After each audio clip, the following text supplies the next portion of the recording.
What is going on, everyone? Welcome back to the channel. My name is Phil Sarpon. This is Phil's Guide to PsyD. This channel is dedicated to all things psychology, wellness, and graduate school. Today we are talking about all of the things that you can do with a degree in clinical psychology, specifically the PsyD degree. The number one thing that most PsyD graduates will do is going to be clinical therapy. And so this could be psychotherapy, therapy in general, doing things like cognitive behavioral therapy, psychoanalysis, dialectical behavior therapy. Essentially, any number or framework of evidence-based therapy is something that a clinical psychologist could do as it relates to their clinical practice. The other thing that clinical psychologists can do is psychodiagnostic testing, assessment, or evaluation. So all of these essentially mean the same thing. Essentially, what a psychologist is going to do is that they could either do something called neuropsychological testing, or they could do psychodiagnostic testing. They could include a clinical interview in which the psychologist will ask the patient a number of different types of questions. What typically is going to happen is that after they've given all of these either written or oral assessments, basically analyze the data and come up with a diagnosis, right? So for example, this could be a diagnosis of bipolar, schizophrenia, some other form of serious mental illness, anxiety, depression, anything honestly that is in the DSM, which is the Diagnostic Statistical Manual. Psychologists could actually diagnose someone with.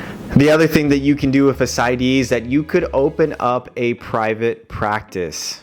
Now, one of the great things about a private practice is that you could essentially make your own schedule. And there's also even an option to go into a group practice that is a collection of independent clinicians working underneath the guidelines of essentially one practice. The other thing that a PsyD could do is that you could teach either at the college or the graduate level. Many times, a lot of programs in terms of getting tenured in a specific graduate school program would expect maybe to have you go into 60% academia, so you're working with students, research, teaching, and then maybe the 40% you can work in clinical practice.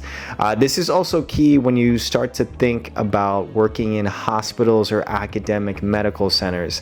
Many academic medical centers will require their psychologists to either put in 20 or 30% into research and then 70% into clinical work, or maybe even have that swapped where they're putting 30% into clinical work or 70% into research. A number of this comes into play when you start to negotiate how much time you want to spend in a clinical setting or how much time you want to spend in a research or teaching role. The other thing that people don't talk about is that the PsyD degree holders can actually do a number of things, maybe that aren't necessarily directly related to clinical practice, but are more so sort of overseeing the whole land of the organization. So for example, clinical psychologists with PsyD holders can become program directors, clinical supervisors, consultants. They can work in nonprofits, hospitals, university wellness centers. They can work towards mental health policies by advocating for mental health. And so even though they're not actually seeing clients for therapy, they may be overseeing or supervising other clinicians that are seeing people for psychotherapy. One of the things that's also, I think, really important to talk about if you have a PsyD is that there are so many different types of specialties. You can be a sports psychologist, a forensic psychologist, a school psychologist, a child and adolescent psychologist, a family and couples therapist and psychologist. You can do geropsychology, health psychology, neuropsychology.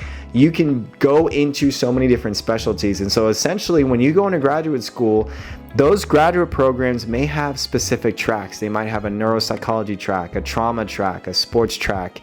And even in graduate school, you can start getting experience in that specialty so that when you go into your internship, you can go into an internship that's, let's say, for example, dedicated to just neuropsychology. And then from there, you can go into a postdoc that's dedicated specifically for neuropsychology.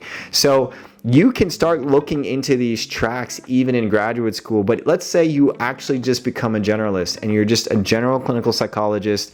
You got a general internship and now you're looking into the field.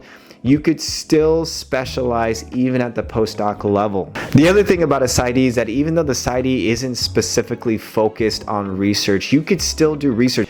Their whole job could be grant writing, essentially getting a lot of funding for their research lab. and just doing a bunch of research projects and publishing and speaking and presenting and teaching and supervising other students in the graduate school program. I also know a number of PsyD degree holders who will just supervise and train other clinician to help other people in their development as a psychologist or a therapist.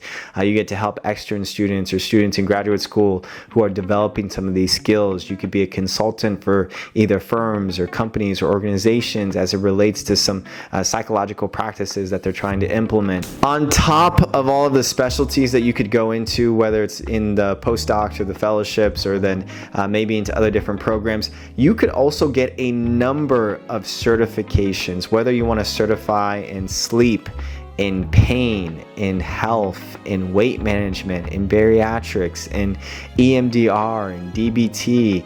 One of the things that I just overall really enjoy about this field is that there's truly so much you could do. There's so much you could go into. It really is based on your interest. If y'all have any questions about what we've talked about today, please put down in the comment section below your questions. And so with that, I will hopefully see you all in the next video.